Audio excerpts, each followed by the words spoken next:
Arestado ang isang guro sa Cavite matapos sumunong manghalay ng kanyang mga menor de edad na estudyante. Nabisto ang suspect matapos sumunong kumalat online ang kanyang malalaswang videos kasama ang kanyang mga biktima. Yan ang report ni Ryan Lesigas. Sabi nila ang mga guro ang nagsisilbing pangalawang magulang ng mga bata at tanglaw ng mga itutungo sa magandang bukas.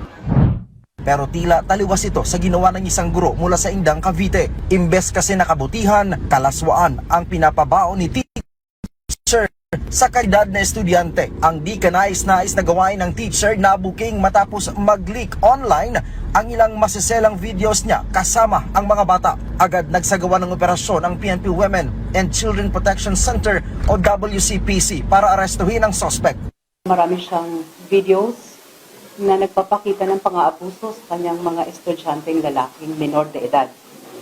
Itong report na ito ay naiparating sa WCPC sa pamamagitan ng National Center for Missing and Exploited Children, and at the same time, nakita din ng ating mga online investigators sa Interpol Child Sexual Exploitation Database. Ito yung tinatawag namin ICSE database. So, nag-cross-match, nakita yung mga images na kung saan yun din yung ni-report ng NICMEC na na-upload doon sa ICSE. Ayon sa PNP, ginagamit umano ng suspect ang kanyang pagiging teacher para mapasunod ang mga estudyante sa kanyang gusto. Mula paaralan, niyayaya niya sa kanyang mismong bahay ang ilan sa mga ito at saka aalukin ng 100 hanggang 300 piso kapalit ng malalaswang aktibidad na inire-record pa sa kamera.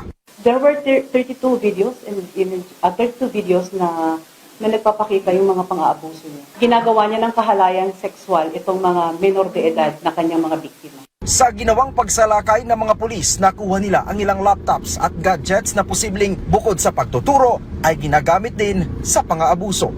Ang nakakalungkot dito, because tayo bilang magulang, nagtitiwala na yung mga guro pangalawang magulang ng ating mga kabataan. And to think na mas haba ang oras na nagkakaroon ng engagement between the teacher and the student kesa sa ating mga magulang. Sa ginawang pagsalakay ng mga otoridad, 6 na mga estudyante na pawang biktima daw ni teacher ang na-rescue ng PNP.